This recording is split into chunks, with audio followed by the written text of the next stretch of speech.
Good morning, meteorologist Steve Krasinaski here with your weather briefing storm scoop update.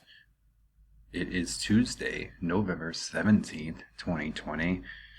We're just going to call this chugging along because we're just going to pick what the weather is throwing down and we're going to just keep going. We'll talk a little bit about just some localized stuff. It's still early. And a little bit about the hurricane. I feel so tired of talking about this, but yet it continues, it persists, and then I'd like to kind of roll out a model or two just to kind of give a long-term view of what to expect or what not to expect over the next week or so. So let's jump in here. Something new, this episode of Storm Scoop is brought to you by Executive Snow Control. For over 35 years, Executive Snow Control has been your premier snow and ice management partner.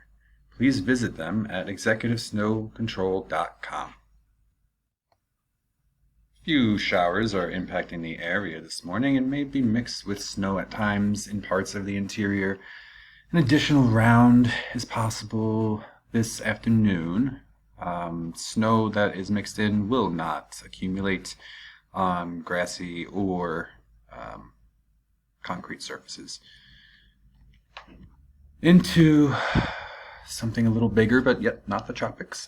Our polar temperature anomaly. Just going to adjust this a little bit. Here we go. The stratospheric polar vortex is going to be a beast this month and probably December as well. The GFS is already hinting towards early next month, indicating a tilting towards eastern Canada and Greenland, and has been consistent in it occurring. And it's kind of falling in line with some of the thinking that we're looking at the atmosphere, expecting some sort of change, a wave of change in our pattern that first week or the first 10 days of December. Particularly on the East Coast. So cold air looks like it'll actually be in place. So something to just remain vigilant about. Time to look at our tropics because that seems to be what we've been doing for the last, 9 months or so. Recon found stronger winds closer to Hurricane Iota's center. It is a major hurricane affecting the same areas as Eta did 2 weeks ago. Nicaragua is going to be in really bad shape when this storm culminates. It's just not going to be pretty, the amount of rain and destruction. Here is a little more guidance on our hurricane. There it is, Tuesday morning, 7 a.m. We have our hurricane warning.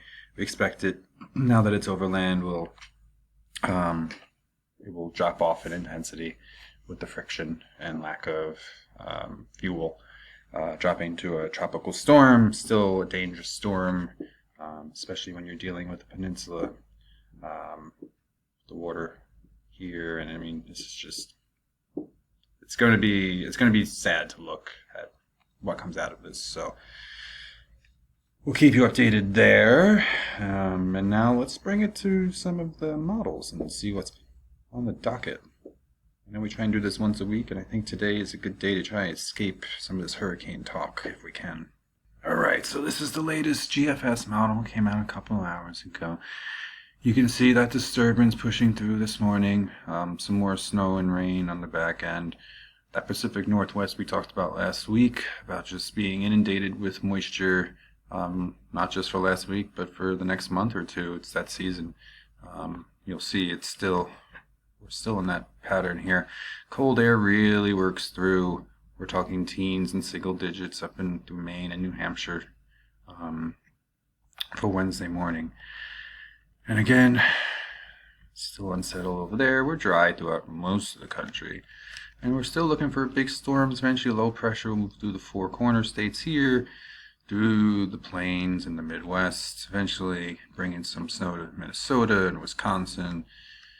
Michigan will eventually turn to rain, and that front will pull through, bringing some light rain into the northeast. So it still need that precipitation. We're still in a drought in many areas up there. Again, same story up here. Just get used to it.